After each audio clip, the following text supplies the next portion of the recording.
Aqui, ó, tô aqui.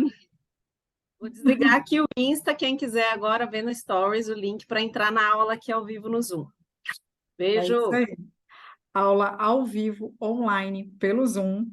Então, quem tiver aí no Insta, só ir lá na bio, se inscrever e vir para essa aula, que é para falar de saúde da mulher no climatério, né, Gi? Gi, você pode começar fazendo uma apresentação sua. Boa noite, né? Já 6 horas já é boa noite. Aqui já está escuro, né? É verdade. Sou Giovana Faria, então, sou profissional de educação física e fisioterapeuta. Trabalhei bastante tempo com a parte de fisioterapia ortopédica, né? E sempre com movimento, com reabilitação e reorganização de movimento. Sou atleta, sou mãe de dois e sou climatérica. Estou no climatério também. Faço 47 anos a semana que vem. Então é meu aniversário aí, a semana que vem eu faço 47. E estou com a Liris nessa jornada agora de aprendizagem, né, cada vez mais, já de um tempo para cá, da fisiopélvica. Então a gente tem trocado muitas figurinhas sobre fisioterapia pélvica, movimento, e quando a gente junta os dois, né, Liris, falando sobre treinamento e pelve, né, e saúde da pelve. Então a gente tem trocado bastante figurinha e desenvolvido bastante esse tema, né, Liris? Então é um prazer aí estar com vocês. Tenho mais de 20 anos na área também atuando. Ó, tem um intruso aí, ó. Tenho mais de 20 anos na área atuando e estou à disposição, pessoal, se quiserem perguntar também. No final a gente acho que vai abrir para perguntas, né, Liz? Então vamos lá. Você me dá, abre seu microfone aí para você me dar a A carta gente, branca. a gente vai abrir para pergunta sim, né? Estou convidando as pessoas aqui no Instagram para vir para essa aula que vai começar agora, né?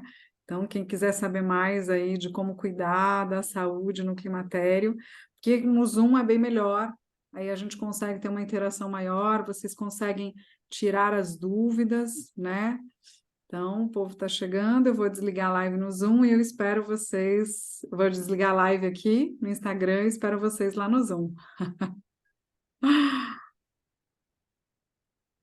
Ok.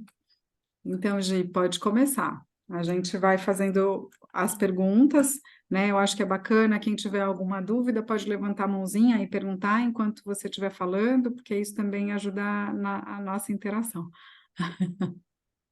Ana deu uma saidinha, Edilene, prazer, então, boa noite. Então, o que que eu vim para contar para vocês, né?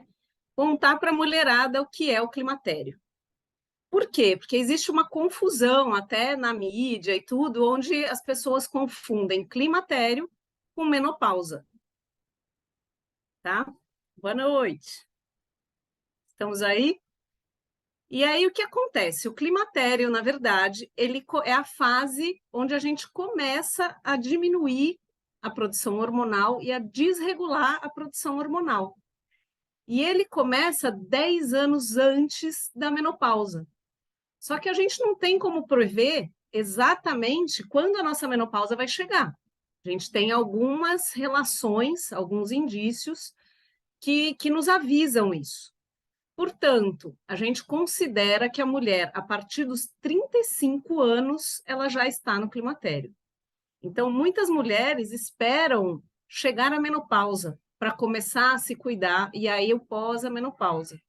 E é importante, o que eu tenho levantado a bandeira é de que as mulheres, a partir dos 35 anos, já adotem novos hábitos para que elas tenham, sim, uma transição menopausal de qualidade e que elas entrem na menopausa voando, porque a hora que entra na menopausa tem ainda mais metade da vida pela frente, certo?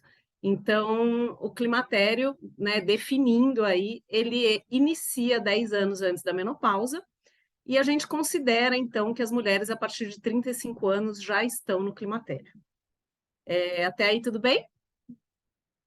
Dá um joinha aí, Edilene, Ana, estão me ouvindo? Legal. E o que acontece, então? Nós mulheres somos de fases, né? Então, a gente tem fases durante a nossa vida fértil, as fases durante o mês, e a gente tem as fases aí da vida. Então, a infância, a gente tem uma fase da pré-adolescência, adolescência, a fase adulta jovem, a adulta madura, e aí assim vai, certo? A nossa fase fértil, após a menarca, que é a primeira menstruação, ela é a fase onde a gente começa a ganhar mais corpo, ganhar mais massa magra, mais músculo, mais osso. Por quê? Faz parte do desenvolvimento. Para os homens, para os meninos também é assim. Quando começa a ter mais liberação hormonal dos hormônios andrógenos, são os hormônios sexuais, digamos assim, então a gente começa a ganhar mais corpo, começa a ganhar as características, então, femininas. Aumento das mamas, do quadril, da coxa, aumento de massa muscular, aumento da massa óssea, então o nosso osso vai ficando mais forte, e o nosso pico de massa óssea e massa muscular acontece aos 25 anos. Então, o comportamento que a gente teve, então, para as mulheres aqui que são mães, como eu, né? O comportamento que a gente tem durante a infância, adolescência e o início da fase adulta, ele é crucial para o resto da nossa vida, né? Porém, nunca é tarde para a gente começar. Então, mas é interessante saber que até os 25 anos, então, é onde a gente tem esse pico de massa óssea, esse pico de massa magra, e está ali no platô, então, até os 30 anos. Então, dos 25 aos 35, que a gente considera que é quando a mulher está voando, né, de saúde, né? Quando a gente tem que estar muito bem de saúde nessa fase, é quando a gente tem a maior conquista, então, de saúde, tá? A partir, então, dos 35 anos, esses hormônios começam a desregular e a reduzir a sua produção. Algumas mulheres vão começar a ter sintomas logo nessa fase inicial, outras começam a ter sintomas a partir dos 40, que é o mais comum da gente ouvir falar, a partir dos 40 anos.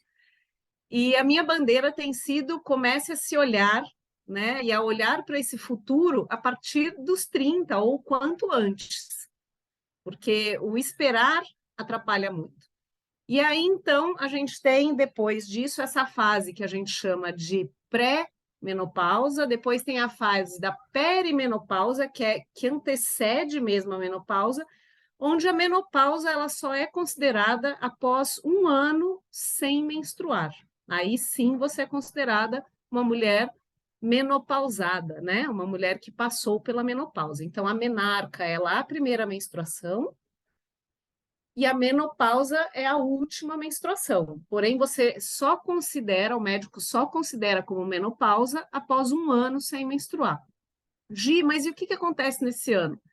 Nesse ano que a gente ficou sem menstruar, desde os 35 anos, 10 anos antes, a gente já estava perdendo saúde, né? Pensando numa pessoa que tem hábitos muito nocivos e ruins, porque o natural já é diminuição da massa magra, da massa óssea, da saúde cardiovascular, né? E quando a pessoa tem hábitos ruins nessa fase, ela acelera esse processo. Não que ela vai puxar a menopausa mais precoce, talvez sim. Alguns estudos hoje em dia mostram, né? E na prática clínica a gente observa que mulheres que têm um índice de estresse muito alto, muitas vezes elas entram numa menopausa precoce ou prematura, tá? Só para esclarecer, a menopausa precoce é quando acontece entre os 40 e os 45, e a menopausa prematura é quando acontece antes dos 40, tá? Tem mulheres hoje em dia com um índice de estresse muito alto, o nível de cortisol sobe demais, ele inibe a progesterona e ele desregula todo o sistema, e acabam entrando, então, numa menopausa prematura, antes dos 40 anos, tá? Até aí tudo bem? Só para entender o conceito de climatério. E até quando vai esse climatério? Até para sempre. Por quê? Porque a menopausa é considerada a última menstruação. Aí a gente fica 1 ano sem menstruar, você já é uma mulher menopausada. E você não vai mais voltar a menstruar. Esses sintomas, tem mulheres que passam desapercebido ou com poucos sintomas, outras que passam com mais sintomas, E esses sintomas, então, eles perduram, eles não passam mais para o resto da vida. Eles perduram. Então, alguns sintomas ficam mais evidentes durante os 10 primeiros anos após a menopausa, e outros persistem. Às vezes diminuem os eventos de sintomas, outros não diminuem. Então, é importante deixar bem claro que é uma fase que é para sempre. Portanto, depende apenas dos nossos hábitos manter essa fase com saúde ou não. A nossa saúde depende exclusivamente dos hábitos que a gente adota nesta fase, né? E senão a gente entra num ciclo de remédio para tô com dor, tô com enxaqueca, toma remédio para enxaqueca. Ah, mas eu tô com dor articular, aí toma remédio para dor articular. E aí entra nesse ciclo, ah, mas a minha tiroide não tá legal, aí toma remédio para tiroide. Entra num ciclo, né, de medicamentos e você vira uma pessoa medicamentada e não uma pessoa saudável, certo? Então, a ideia é plantar a sementinha de que não passa, que a gente precisa realmente, definitivamente, adotar bons hábitos, né? Então, ninguém precisa virar atleta, mas tem que ter bons hábitos de saúde, tá? Então, só para vocês terem uma ideia de quais são os primeiros sintomas que já aparecem desde o início do climatério, ou seja, a partir dos 35 anos, existem 3 bem evidentes. Quais são? O sono começa a ficar bem mais leve. E às vezes a gente desperta no meio da noite e tem dificuldade de voltar a dormir e acorda se sentindo cansada. Então, esse sono mais leve, ele se dá devido à redução da progesterona, que já é um hormônio feminino que é liberado à noite, que é o hormônio que compete, digamos assim, dentro do nosso sistema com o cortisol. Portanto, as mulheres que têm um alto índice de cortisol, que é o hormônio do estresse, que é importante para a gente também, mas se ele está muito alto, ele inibe a produção da progesterona. E a progesterona, dentro dos benefícios que ela traz, é a melhor qualidade do sono. Ela é um hormônio indutor do sono, tá? Quando a gente tem, então, essa alteração do sono, é durante o sono que a gente estabelece toda a nossa cascata hormonal. Todos os nossos hormônios, eles vêm a partir de um sono de boa qualidade, certo? Então, quando o nosso sono fica prejudicado, ele já vai prejudicar todo o resto. Então, o primeiro sintoma é o sono leve. E muitas vezes ele coincide com uma fase que a mulher tem filhos pequenos, por exemplo. E aí ela não sabe se ela não está dormindo por causa do filho, ou se ela não está dormindo porque ela não está estressada do trabalho, ou se ela não está dormindo porque ela não consegue dormir mesmo. Então, é multifatorial. Portanto, existem maneiras da gente melhorar isso sem precisar tomar remédio para dormir, porque aí tem uma série de efeitos colaterais, né? Para que a gente possa, então, ter uma melhor qualidade de sono e preservar essa cascata hormonal que vem a partir, então, desse sono. Então, o primeiro sintoma, o sono mais leve e dificuldade, às vezes, de voltar a dormir à noite. O segundo sintoma que acontece, que começa a acontecer a partir, então, dessa fase inicial do climatério, as alterações de humor, são alterações abruptas de humor. Então, é igual quando estava lá no começo, na fase da menarca, no começo da fase da adolescência, que a TPM vem e você nunca sabe se aquele mês você vai chorar, ou se aquele mês você vai querer bater em alguém, ou se aquele mês você vai morrer de dor e querer ficar na cama. É isso que começa a acontecer no climatério de forma desordenada, porque até então, na fase fértil, a partir do momento que você passa pela fase inicial do pós-menarca, você ainda não conhece como é seu ciclo. Conheceu o seu ciclo, você já sabe que na TPM você fica inchada, tem mulheres que na TPM ficam inchadas, tem mais dor de cabeça, tem mulheres que na TPM ficam mais agressivas, tem mulheres que na TPM ficam mais melancólicas, querem chorar. Então a gente sabe, então minha menstruação vai descer daqui 3 dias, né? Então a gente, quando está no período fértil, a gente tem essa percepção de sintomas, né, do nosso corpo. Quando chega nessa fase inicial do climatério, o que acontece é que esses sintomas eles ficam desordenados, eles não dependem mais apenas do ciclo hormonal do mês. Eles vêm repentinamente a qualquer momento.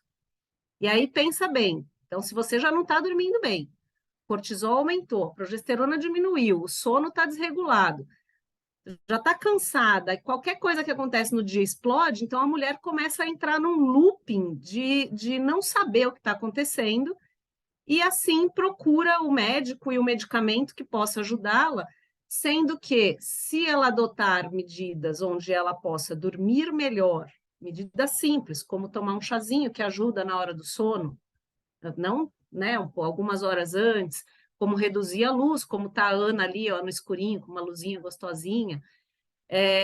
Então, assim, algumas diminuir usar, né, o celular nesse momento, no final do dia. Então, o que a gente chama de higiene do sono. Usar um óleo essencial de lavanda. Então, existem várias estratégias que ajudam a melhorar o sono. Alimentos ricos em triptofano no final do dia, então a banana, as castanhas. Por quê? O próprio cacau. Por quê? Porque eles diminuem a vontade de doce, eles ajudam a liberação do triptofano, aumentam a saciedade. Com a liberação do triptofano, é ele que produz a melatonina, e a melatonina é o hormônio do sono. Então, ao invés de tomar direto a melatonina, a gente estimula o nosso corpo a produzir a melatonina, quando a gente põe alimentos ricos em triptofano no final do dia. Então, são estratégias de saúde que podem ser adotadas que melhoram, então, a qualidade do sono. Ah, Gi, mas mesmo assim eu não consigo dormir. Então, existem outras coisas que podem ajudar ainda na qualidade do sono, como, por exemplo, o meu carro-chefe, que é a atividade física. Então, quando você tem um nível de atividade física bom, e principalmente essa atividade física é feita no período da manhã até o horário de almoço, ela melhora a qualidade do sono, né? Então, tudo isso ajuda, tá? Então, o sono melhora também as alterações de humor, né? Porque se a gente dorme melhor, a gente consegue estar mais tranquila, mais descansada, e a gente consegue perceber mais essa oscilação do humor e assim ter uma melhor gestão das nossas emoções. E aí vem de novo a história da atividade física. A atividade física também, obviamente, como ela traz para a gente hormônios de bem-estar, né? O mais conhecido é a endorfina, mas ela libera também serotonina, tal. Então, em neurotransmissores, ela melhora essas alterações do humor. Ela diminui, né? A gente tem um maior controle da oscilação do humor. E o terceiro sintoma inicial que acontece é a alteração do próprio ciclo menstrual. Só que o que acontece nessa fase inicial? Ele diminui. Então, se você tinha um ciclo regular de 28 dias, esse ciclo ele pode vir em um mês como 25, no outro mês como 28, no outro mês ele volta para 24, de repente ele vai para 26. Então, o difícil da fase inicial do climatério é porque é exatamente a oscilação do hormônio. Tem mês que você libera mais hormônio, tem mês que não. E aí, quando você vai no médico fazer o check-up uma vez ao ano, que ele faz o exame de sangue, que é uma fotografia daquele dia que você fez o exame de sangue, talvez naquele dia que você fez o exame de sangue, seus hormônios estão legais. Mas os sintomas estão presentes, quer dizer que os hormônios estão oscilando, mas a fotografia daquele dia mostra que seu hormônio está bom. Então, é muito importante, que eu costumo orientar as minhas alunas, que você anote esses sintomas, tenha isso registrado, para quando você for nessa consulta anual, né, no check-up anual no ginecologista ou no endocrinologista, você falar, ó, tudo bem, meu hormônio está normal, mas eu estou sentindo isso, isso, isso, isso, isso. Meu ciclo está assim, assim, assim, assado. Tem mês que eu sangro muito, tem mês que eu não sangro nada, tem mês que só sai um escape, tem mês que fica, eu não consigo sair de casa, de tão forte que é meu fluxo. Tem mês que desce 4 dias, tem mês que desce 7 dias. Então, se a gente não anota tudo isso, hoje em dia facilita muito também os aplicativos, né? A gente não tem como falar para o médico desses sintomas. E aí ele vai ter da gente apenas a fotografia do nosso exame que foi feito naquele dia que a gente fez o exame. Talvez naquele momento esteja tudo bem, né? Então, essas são as 3 alterações iniciais. Vamos lá: sono, humor e alteração do ciclo. Fora isso, existem vários sintomas. Todos esses sintomas que a gente escuta a mulher falar que tem, né, a gente escuta a mídia falar que tem na menopausa, eles já podem começar a aparecer antes. Então, para vocês terem uma ideia, desde zumbido no ouvido e enxaqueca, até peso nas pernas, fogachos, as nuvens climatéricas, que são os esquecimentos temporários, né, que você dá uma apagada de repente, igual para quem já ficou grávida sabe, porque quando a gente engravida dá, né, esses lapsos assim, putz, o que eu vim fazer aqui mesmo? É mais ou menos isso que acontece, é bem parecido. E aí começam todos os outros sintomas que já podem aparecer nessa fase inicial. Então, por exemplo, redução da libido, ressecamento vaginal, e aí a especialidade da Liris, que a gente tem estudado muito. Dificuldade de emagrecer, aumento de gordura na região abdominal e visceral, que a gente não vê, porque é lá dentro do nosso corpo. Então, essa daí, quando a gente percebe fora, é porque dentro o bicho já está pegando, digamos assim, né? Já tem gordura. Redução da massa magra, então a gente percebe redução do tônus da pele, né? Quando a gente fala de massa magra, a gente fala de massa óssea e massa muscular. E esse é também esses dois, né? São duas coisas muito importantes quando a gente fala de saúde e longevidade. Por quê? Porque a nossa redução de massa magra, de massa óssea, é de 1,5% ao ano após a menopausa. Isso não é para todas, não é uma regra, mas é de 1,5% ao ano. Então, uma mulher que se ela entra com um osso um pouquinho fraquinho ou com uma osteopenia na fase ainda inicial do climatério, quando ela entrar na menopausa, até dar 1 ano e ser diagnosticado, né, ser fechada a menopausa pelo médico, esse osso ele cai abruptamente. E isso é super perigoso, né? Porque um osso fraco pode quebrar. Então, a osteoporose é uma das coisas que mais falam, né? E o que estimula o osso? Sol, alimentação e exercício. Exercício qual, Gi? Todos, principalmente com sobrecarga. Pode ser a musculação, pode ser o treinamento funcional, pode ser o crossfit. Porém, o Pilates ajuda quando a mulher tem osteoporose? Muito pouco, tá? O estímulo ósseo é baixo, não é o suficiente. A gente precisa de exercício com sobrecarga, com peso externo, tá?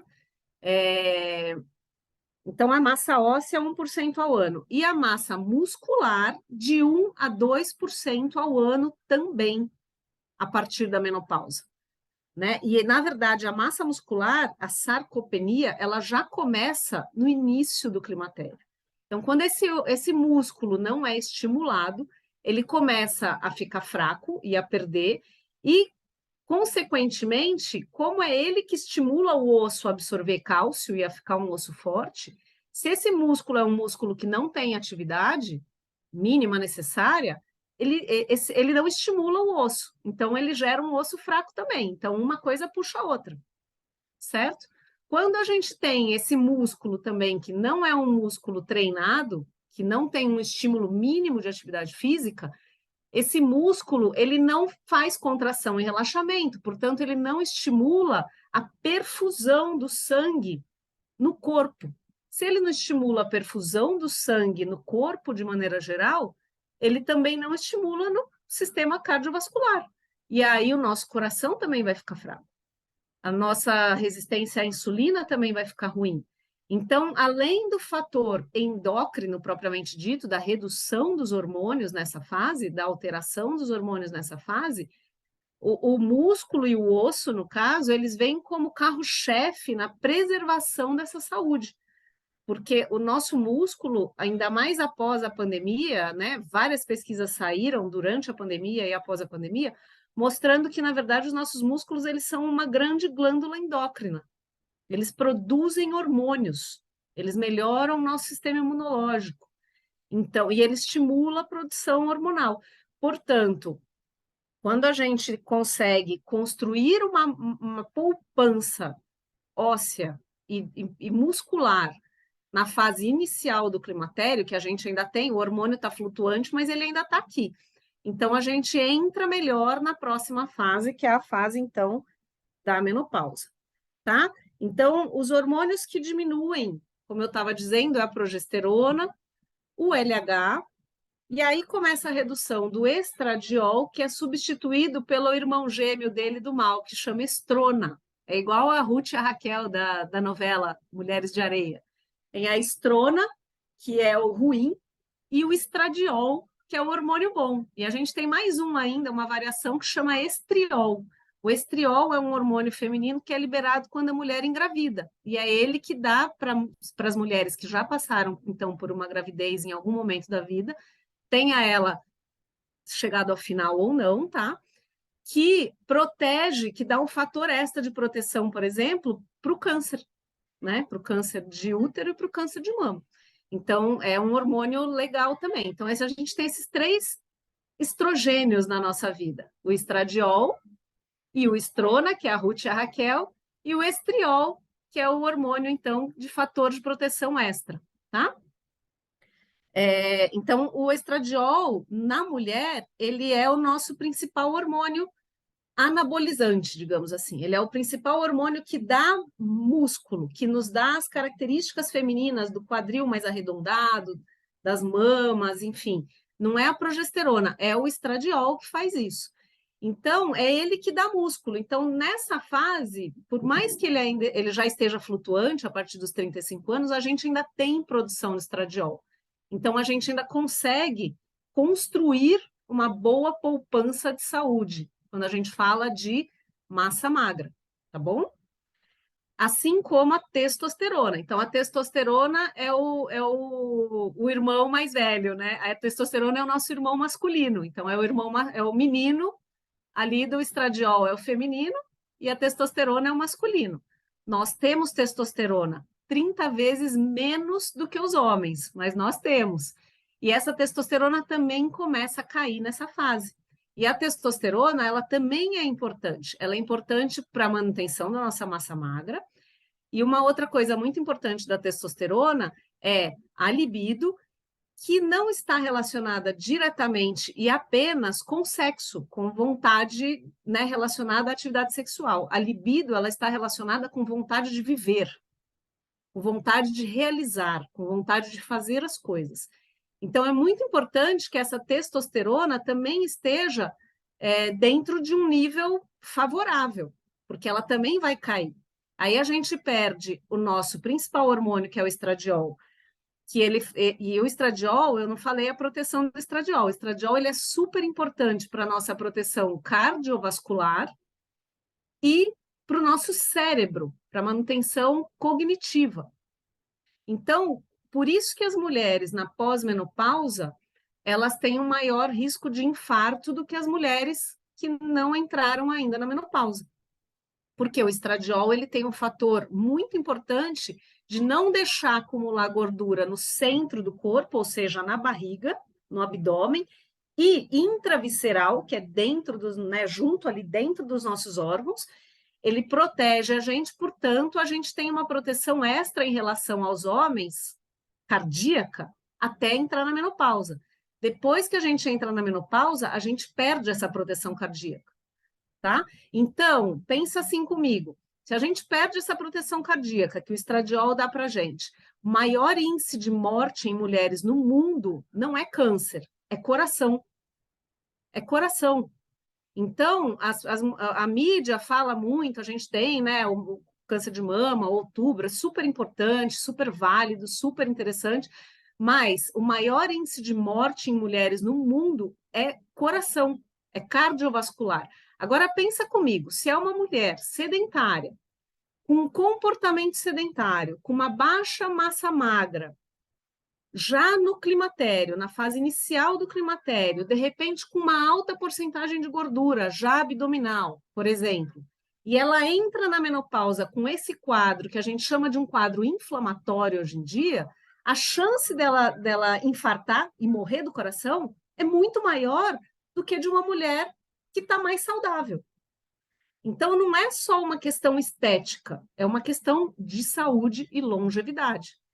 Fora muitos estudos que demonstram, por exemplo, que o treino de forças de perna previnem a parte cognitiva, quer dizer, previnem demência e também melhoram a saúde cardiovascular, porque são músculos muito grandes, então eles têm como bombear e como produzir bons hormônios.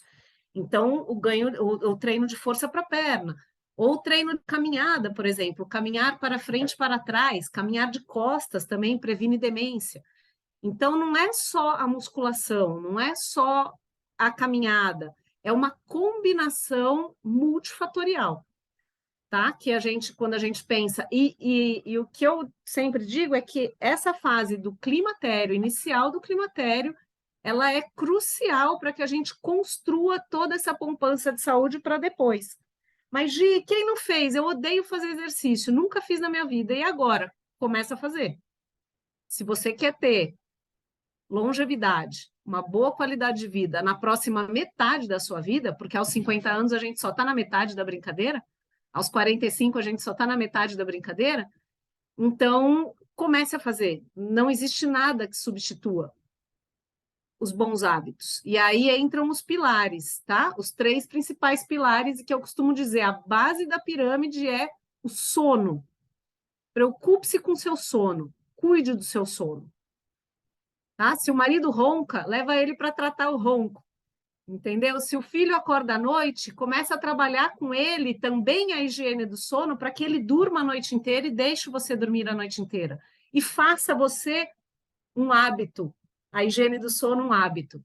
E respeite o ciclo do sono. Porque eu vejo muitas também alunas minhas, nesses 25, 30 anos atuando quase, que a hora que sente o soninho no fim do dia, né? Ao invés de respeitar o ciclo do sono, começa a agitar, igual o bebê que não quer dormir, sabe assim? Criança é assim, né? Na hora que ela sente o sono, ela começa a ficar agitada. Ou você põe ela para dormir naquela hora, ou ela descabela. E aí tem os que ficam irritados, tem os que ficam manhosos, cada um apresenta um sintoma. É a mesma coisa. Então, na hora que está cansada, que o sono vem, aproveita que ele veio e vai no embalo dele. E relaxa. E, como é a mulher que manda na casa, né? Eu brinco que é a mulher que manda na casa. Coloca a família dentro dessa rotina, porque é bom para todo mundo. É bom para todos. É bom para o marido, é bom para o filho, é bom para todo mundo. É bom para o cachorro, é bom para todo mundo, né? Então, o sono é a base. A partir daí, a gente tem, então, o gerenciamento do estresse, obviamente, e atividade física e alimentação. Então, uma alimentação equilibrada, que contenha nutrientes, lembrando que após os 40 e principalmente no pós-menopausa, a ingesta de proteína precisa ser revisada, tá? Não quer dizer que você não vai comer carboidrato e não vai comer gordura, vai ter tudo. Mas a ingesta de proteína precisa ser revisitada, precisa ser olhada com carinho e com cuidado, e possivelmente é necessária uma suplementação. Então, hoje em dia, a gente sabe que, por exemplo, a creatina para mulheres acima de 40 anos ou mesmo para idosos, ela é recomendada ao consumo de um scoop, que é aquela colherzinha que vem já com a dose diária. Ela não tem contraindicação. Ela aumenta um pouquinho a retenção de líquido, mas aí você aumenta o consumo de líquido bom, de água boa, para filtrar mais. Mas ela é comprovação dela para preservação de massa óssea, massa magra, né? Massa óssea, massa muscular e cognição é comprovada, tá? Então, assim, reveja a ingesta de proteína e a ingesta de água. Água. Aumente a ingesta de água. Então, a recomendação mínima é de 30 ml por quilo de peso. Quando está mais calor, 35, 37 ml por quilo de peso. Quando fez um exercício mais intenso, 35, 37 ml por quilo de peso. A recomendação mínima é de 30 ml no dia, 30 ml por quilo de peso no dia para qualquer idade, tá? Então, para as crianças também, para os idosos também, mas aí que tá. Quando está muito quente, tem muita transpiração, quando fez um exercício mais extenuante, aí tem que aumentar esse consumo de água. E quando a gente fala do outro tripé, né? Então, a gente falou do sono, da alimentação, e aí vem, então, atividade física. Quando a gente fala de atividade física, qual a recomendação? A recomendação é a da Organização Mundial da Saúde, tá? O que muda? Até então, até os 35 anos, a gente tem ali um quase que igual para igual e até uma dominância de exercícios aeróbicos, tá? A partir desta fase, a gente começa a entrar num outro patamar, onde o exercício aeróbico tem que ser mantido, mas ele também pode ser revisitado, eu já explico por quê, mas a gente precisa do exercício com sobrecarga. E aí existem, lógico, os outros exercícios que são exercícios de alongamento, de mobilidade articular, os exercícios de, se possível, de preferência, né, Liris, respiratórios, que trabalhem a gestão da pressão interna abdominal para preservação, então, do nosso assoalho pélvico, e os exercícios de equilíbrio. Por que eu não falo só do equilíbrio? Porque a gente sabe hoje em dia não, já há muitos anos, muitos estudos comprovam que as pessoas que têm uma boa preservação da força, principalmente nos membros inferiores, nas pernas, elas têm também uma preservação do equilíbrio. E exercícios também que tenha mudança de direção, que exijam do nosso cérebro uma capacidade melhor de mudar de direção, de descarga de peso. Isso já é exercício de equilíbrio. Equilíbrio não é só equilibrar um pé só. Equilíbrio é você andar marchando. Equilíbrio é você ficar num pé só e jogar uma bola na parede. Equilíbrio é você estar de frente e ter que virar de costas. Tudo isso, equilíbrio é você fazer deslocamento. Então, tudo isso trabalha equilíbrio, ou estático ou dinâmico, tá? Mas o equilíbrio, aí, porque todo mundo fala, mulher na menopausa tem que trabalhar equilíbrio. Não é o equilíbrio puro e simples ficar num pé só. O treinamento funcional trabalha equilíbrio. A musculação não tanto, se você ficar só em aparelho. Os exercícios com peso livre trabalham equilíbrio. A dança trabalha equilíbrio. A luta, né, o Tai Chi Chuan, o Lian Kong, as lutas, no geral, trabalham equilíbrio. Então, o spinning trabalha equilíbrio? Não. Mas essas outras atividades dinâmicas trabalham equilíbrio. Né? Então, é super importante. A yoga trabalha equilíbrio.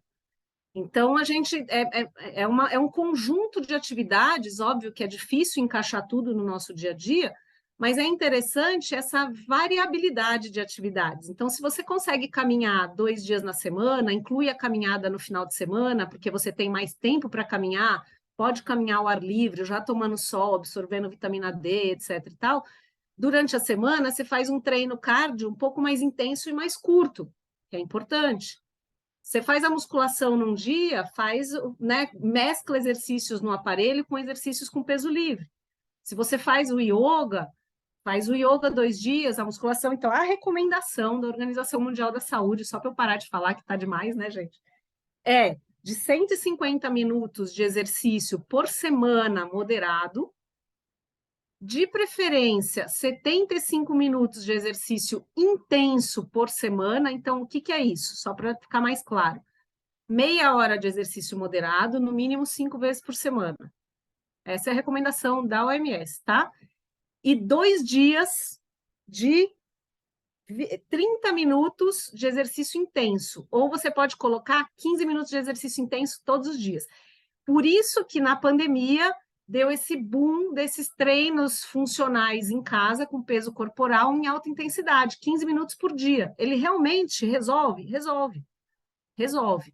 Resolve uma parte, mas resolve. Por quê? Porque a constância é mais importante do que a intensidade num dia só da semana. Então, se você só tem no sábado para fazer uma caminhada de 1 hora ao ar livre, fazer um treino de musculação, e fizer 15 minutos durante a semana, no dia, na hora que você acorda, ou no intervalo do almoço, você já tem os benefícios da atividade física, tá? A musculação, ou que a gente chama, eu gosto de chamar de exercício com sobrecarga, porque eu sou bem do treinamento funcional. Eu uso musculação, exercícios no aparelho, mas eu puxo bem a sardinha para o exercício livre, né? É no mínimo 2 vezes por semana, o ideal é que faça 3 vezes por semana. Tá? Precisa ser um treino de 1 hora? Não, não, não. Pode ser um treino de 15 minutos. O importante é que ele tenha carga. O salto é um tipo de carga, tá? Então, a mulher que tem osteoporose não pode saltar no início, até tratar a osteoporose.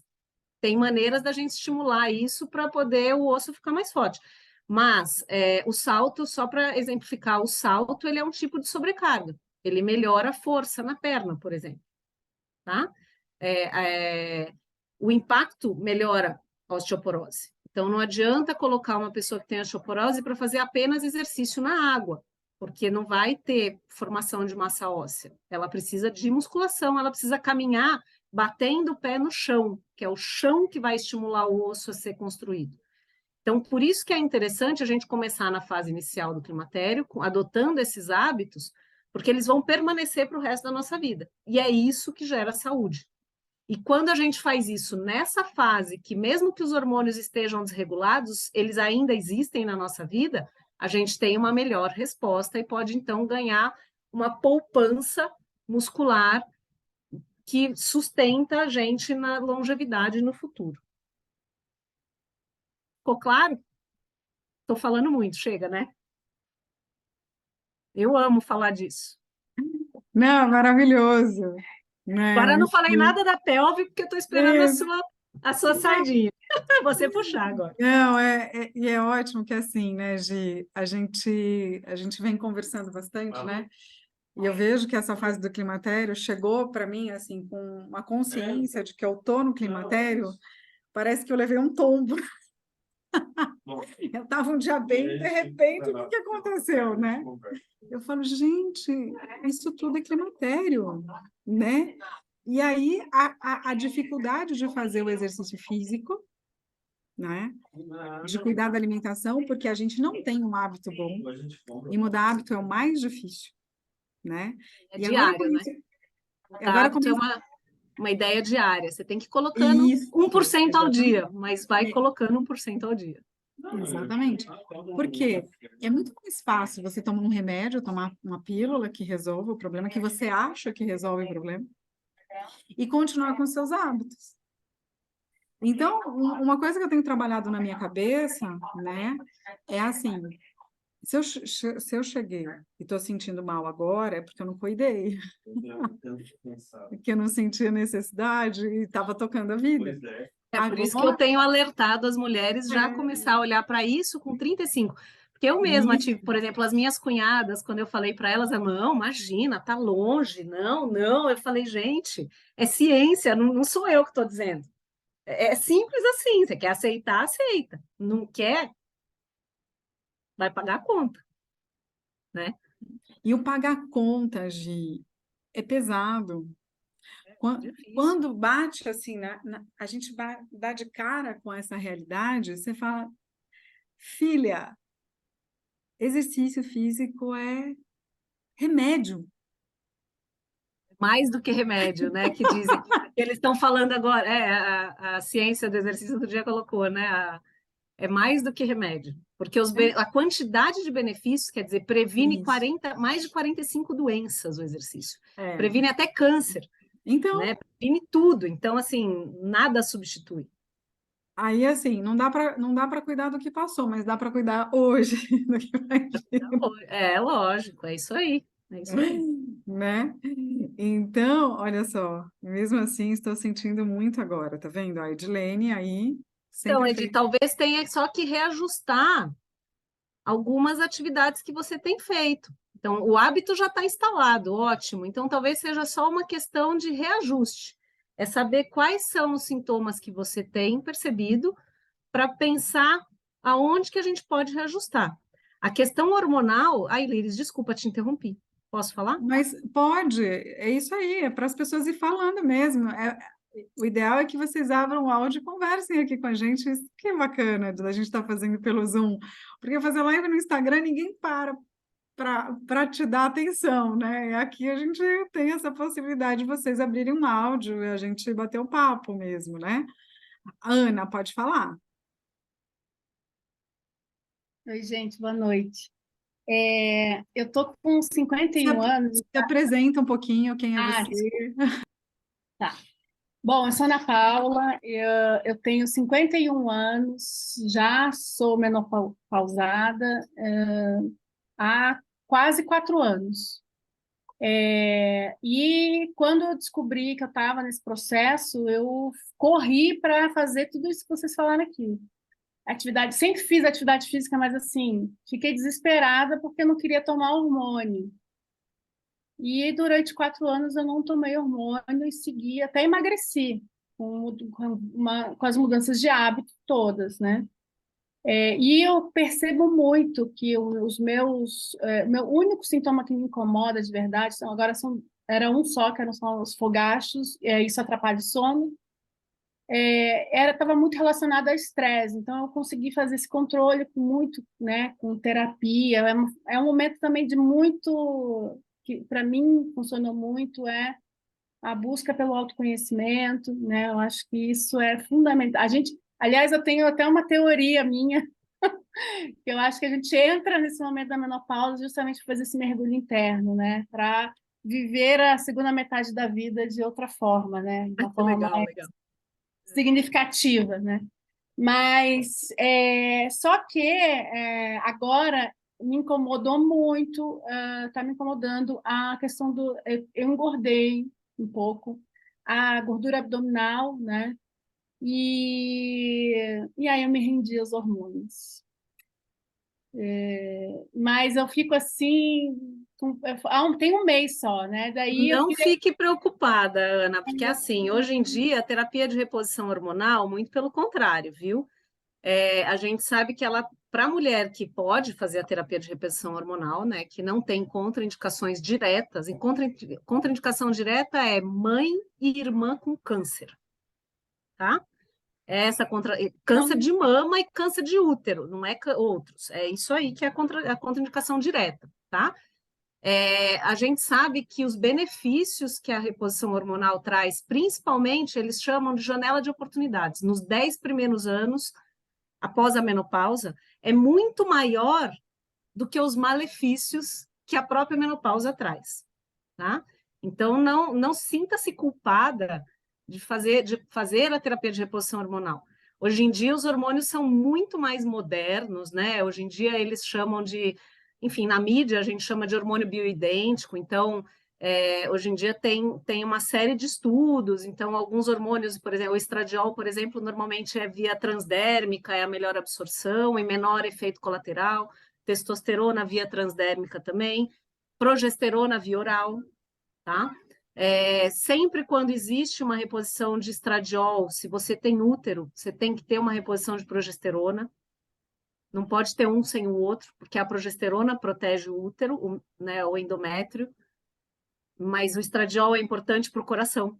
Então,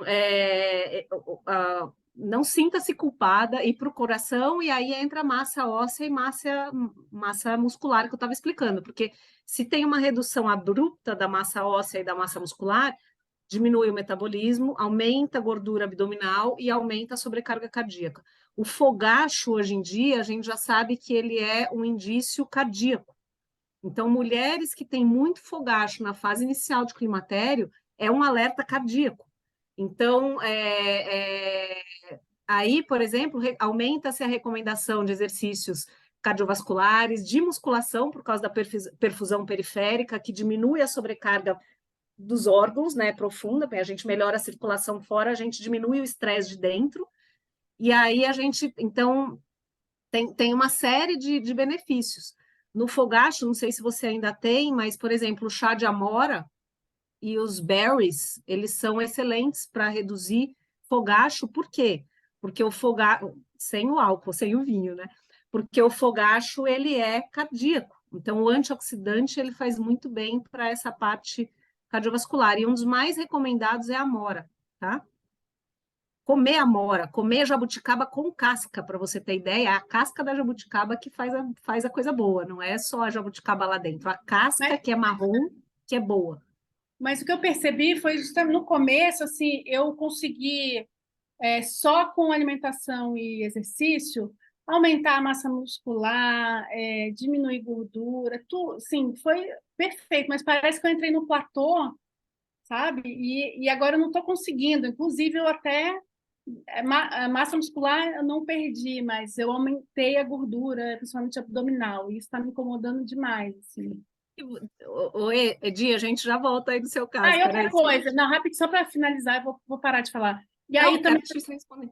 que eu tenho percebido também é a questão do assoalho pélvico também. Já comecei a ter aqueles sintomas do escape do xixi, Isso é né? super importante. Então, o que E aí acontece? também não estou aqui desesperada. O que você faz de atividade física, assim, por cima? Só me dá um parecer Faço aqui para eu te dar um... funcional 3 a 4 vezes a semana e caminhada no final de semana. E agora eu vou começar a musculação. Funcional você usa sobrecarga, tem peso. Tem peso, faço com peso. Então, é esse o estímulo. Talvez tenha que diminuir um pouco o funcional 2 vezes na semana e colocar a musculação mesmo, para pôr mais carga. Não quer dizer que você vai fazer só o exercício no aparelho, mas você pode, por exemplo, fazer um agachamento com mais carga do que você usa no funcional normal. Isso é uma coisa, tá? Já ajuda na queima de gordura, porque você aumentando o músculo, você melhora o seu metabolismo. Outra coisa, nos exercícios, tem que ter o exercício aeróbico também, né? Que é ele que também faz isso. Mas qual o exercício aeróbico mais recomendado nessa fase? Então, tem muita gente que vende programa na internet falando da menopausa e fala, mas aí tem que fazer a caminhada, tal. A caminhada, ok. Mas o que faz a grande diferença, que hoje em dia a gente usa até em reabilitação de paciente cardíaco, é o HIIT. Então, você fazer exercícios de curta duração e altíssima intensidade, que é o que eu falei aqui 2 vezes por semana, pelo menos, né, pela recomendação da Organização Mundial da Saúde. Por quê? Porque a gente sabe que o HIIT, ele melhora ainda mais esse metabolismo, ele aumenta a queima, então, né, de caloria num curto espaço de tempo, só que qual que é o grande lance do HIIT? Ele não faz você perder massa muscular. Enquanto o exercício aeróbico prolongado, moderado, ele perde a massa muscular. Então, você ganha num treino e perde no outro, ganha num treino e perde no outro. Então, talvez seja essa hora só de dar esse reajuste para dar um novo input para o teu corpo, falando, ó, tô te trazendo um novo estímulo, e aí depois você reajusta de novo, porque a hora que ele se adapta, né, é interessante que se alterne de novo o estímulo que você está dando, entendeu? E aí o HIIT, ele também tem essa característica de queima de gordura abdominal. Então, por exemplo, alguns estudos mostram, né? Eu fiz um programa de emagrecimento para minhas turmas aqui do meu prédio, e aí eu fiz um curso de emagrecimento para mulheres, tá? E a gente sabe, por exemplo, que a bike, o HIIT feito na bicicleta, ele melhora a massa muscular da perna, então tem uma série de benefícios dessa melhora da massa muscular na perna, e ele aumenta a queima de gordura abdominal. Enquanto o exercício na esteira, a corrida, ele aumenta a queima de gordura de maneira... Ai, caramba, caiu a lente do meu óculos. Ele aumenta a queima de gordura no corpo todo, entendeu? Então, o que eu costumo usar, Giovana, no meu treino? Eu alterno. Um dia eu faço a corrida, um dia eu faço a bicicleta. 2 dias na semana. No final de semana, eu faço domingo, normalmente, uma corrida contínua e moderada. Meia hora, 40 minutos, vou correndo até o parque e volto. Durante a semana não dá tempo, eu faço 15 minutos de HIIT, ou no elíptico, ou na bike, ou na esteira, no meu prédio. Eu alterno, uma semana, Eu tive uma semana na esteira, uma semana... tive uma ideia. Você pensa nisso. Disso que você está falando, será que você daria uma consultoria para a gente conseguir se organizar? Como que você faria isso? Seria em grupo? Seria individual? Para que a gente pudesse... Que eu estou começando a aumentar o meu ritmo de exercício, tenho feito... Lógico né? que é gradativo, né? Você falar que vai fazer um Isso, HIIT é um exatamente. tiro em alta intensidade. Ah, mas como que eu faço uma alta intensidade? Não, a Você gente vai precisa começar com 20 segundos de de alta uma intensidade, né? orientação. A gente precisa de uma orientação. Como que você faria essa orientação? Você já pensou nisso? Então, eu tenho as alunas da consultoria, né? Então, eu tenho, que eu no presencial eu não tenho agenda mais. Então, eu tenho a consultoria online, onde tem o aplicativo e eu monto o treino, tem os exercícios, e aí a gente faz, o que eu costumo fazer é uma avaliação virtual, assim, uma entrevista, né? E aí eu monto o treino e a gente vai trocando no WhatsApp. Ficou fraco? Ficou muito longo para a tua semana? Putz, Gi, não consigo fazer, deu 1 hora. Não, então vamos reduzir. E aí a gente vai ajustando, né? E esses protocolos de HIIT também, porque o protocolo, ele é um protocolo, certo? Tem começo, meio, fim, 14 semanas, eu já tenho ele pronto. Ah, mas como que eu sei se o meu está intenso? O meu intenso é correr a 15, de repente o seu intenso é andar a 8. E aí eu consigo fazer isso com essas entrevistas, com essas conversas. E só para fechar aqui, Liris, antes da gente... Então, tem essa possibilidade de fazer isso à distância também. Agora, só para fechar, puxando até por conta da Liris, você falou dos escapes, né? Então, nessa fase, começam a ter, às vezes, o escape urinário, às vezes essa sensação da bola na vagina, às vezes esse peso. Então, o que é a grande chave? Respirar durante os exercícios, não prender a respiração. Tá? No geral, solta o ar quando faz força, inspira quando está relaxando. Então,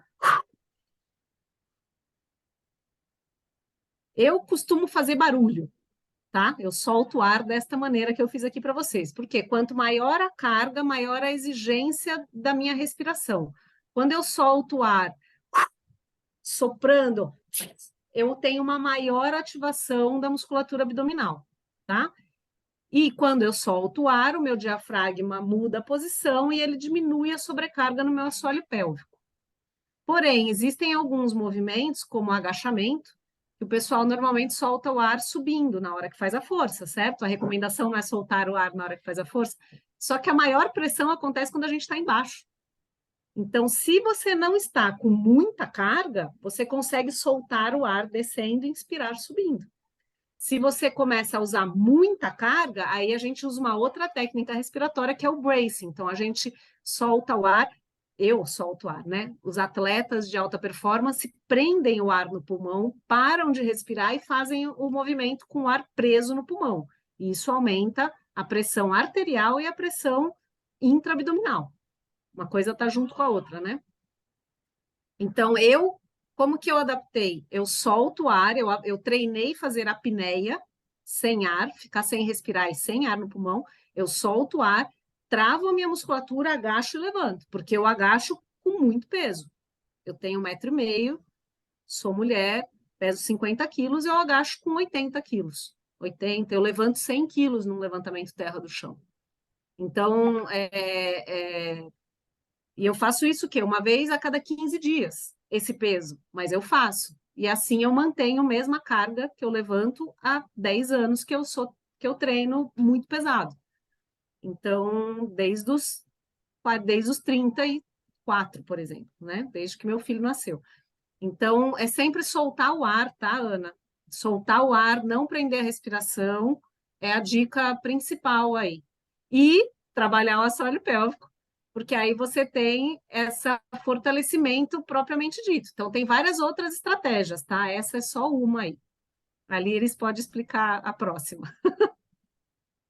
E a Edi quer falar também, né? Edi, você quer comentar alguma coisa? Eu acho que também, assim, já são 7 horas de sábado, né? Acho que tem bastante informação aí. Gi, deixa o seu contato de telefone para as meninas, o seu contato de rede social aí nas mensagens, né? É importante as pessoas saberem que pode dar uma continuidade com você também. E aí, assim, de cuidado de assoalho pélvico, o que eu percebo, né? Às vezes, pela diminuição hormonal, é quando começam as queixas de perda urinária. Então, a gente sabe que a diminuição de estrogênio pode levar a essa perda urinária nessa fase do climatério, da menopausa, né? E em torno de 3, 4 anos depois da menopausa, a gente sabe que pode ter um processo de atrofia vaginal, né? E a fisioterapia pode ajudar nisso. A gente tem laser dentro da fisioterapia, mas mesmo a massagem, o vibrador, às vezes o uso dos dilatadores, né, vai ajudar a mulher, assim, nessa fase, conseguir ter relação sem dor, né, às vezes mulher que nunca teve dor na relação, por conta da atrofia vaginal, nesse período, acaba tendo um desconforto na relação, né, mas o objetivo principal do nosso encontro hoje foi trazer mesmo essa visão do trabalho da Giovana, né? e que a gente tem um trabalho lá na Unifesp e a gente tem desenvolvido um trabalho nosso também de como proteger a pelve e o assoalho pélvico nos exercícios de carga, né? Então, a Giovana, ela é personal, ela tem toda uma assistência além de ser físio, né? Então, agora a gente está dando essa atenção maior justamente tanto para depois trabalhar na formação de fisioterapeutas, de educadores físicos, né, com esse conceito, mas também a possibilidade dela oferecer esse cuidado para as mulheres, né? Que a gente sabe que falta o profissional com essa visão e saber o que fazer faz a diferença, né? Edi, pode comentar. Tirei meu mundo. Essa questão aí que você comentou sobre, além da diminuição da lubrificação também, né, que é um problema sério que a gente, como exercício, acaba melhorando. Então, o que eu queria comentar sobre mim é o seguinte, eu tenho 42 anos e eu tive uma gestação, assim, inesperada, que na época eu acompanhando, né, o ginecologista, ele falou assim, não faz uso de nenhum tipo de anticonceptivo, porque o malefício é muito grande, faz mais mal você usar do que você não usar. E falou, e agora, né, com essa idade, daqui a pouco, tipo, deu aquela... falou, não, que eu não ia mais, né, ter que me preocupar com esse tipo de coisa, e aconteceu, eu engravidei, e aí, né, o meu neném tá com 9 meses e eu fiquei um tempo ainda vivendo puerpério, né, toda aquela alteração. E faz uns 3 meses eu venho sentindo, assim, um humor, assim, muito alterado. Eu nunca sofri, assim, grandes coisas de TPM, assim, coisas, né, de fortes. E agora eu venho percebendo, assim, então isso me chamou muita atenção, né, essa questão que você falou dos 3 pontos, né, que um deles é o humor. E eu não estou usando nenhum tipo, né? Não uso nada de reposição hormonal nem nada. Sou bem ativa, né? Por sinal. Só que é um humor muito ruim e junto com uma indisposição. Também assim, eu sou ativa, mas eu falo assim, não, eu vou treinar porque eu sei que daqui a pouco, no meio do caminho, vai animando. Só que não, é do início ao fim, sem vontade de estar ali. Mas eu, né, como eu tenho esse hábito, eu acabo insistindo. Então, eu venho pensando, aí eu queria ver a opinião de vocês, sobre estar usando, colocando aquele DIU com hormônio, né, o Mirena, para ver se isso pode estar auxiliando, de certa forma, se isso vai estar ajudando também, para mim não acontecer de novo, né, quando eu engravidar, Deus livre, né, que não estou, né, agora eu já não duvido de mais nada. E para estar mais nessa questão mesmo, de ver se ajuda nessa questão de humor, de indisposição. Não sei se isso tem alguma relação, se isso pode ajudar ou não. Tem? Posso, Sim, Liz? pode, Gi, depois eu falo.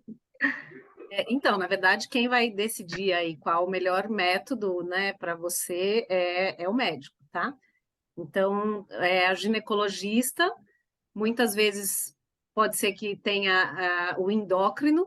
Hoje em dia existem ginecologistas, hoje em dia existe uma especialização que chama ginecologia endócrina, e aí esse médico, ele trabalha muito com essa fase, então, climatério, menopausa, ou com mulheres que têm algum tipo de condição especial, como a ovário policístico, endometriose, adenomiose. Então, normalmente entra esse médico que é ginecologia endócrina, ou o endócrino que acaba se especializando também em ginecologia. Agora eles juntaram muito. Eu lembro que na época da minha mãe era uma guerra entre os dois, né? Hoje em dia a gente acha esse profissional. Então, quem vai decidir isso com você é o médico. Porém, a gente sabe que muitos médicos, eles realmente optam nessa fase ainda da vida da mulher, que ela ainda não está na menopausa, ela está na fase do climatério, que o nome técnico é transição menopausal, tá? A usar o Mirena. O Mirena e tem um outro que eu não lembro o nome, a Liris talvez saiba, que é o DIU com hormônio. Eu acho Porque que ele... a gente Acho que teve é o Mirena, né? O de hormônio é o Mirena, né? tem um outro que saiu agora, a gente até teve a Adalan, não é isso? Andalan.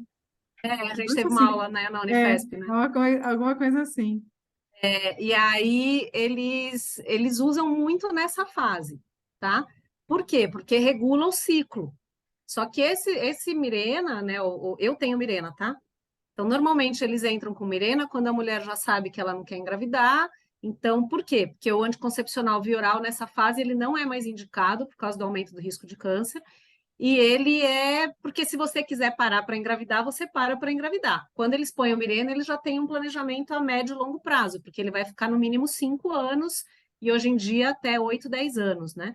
E ele segura também a sua produção de estradiol. Então, tem alguns médicos que não usam isso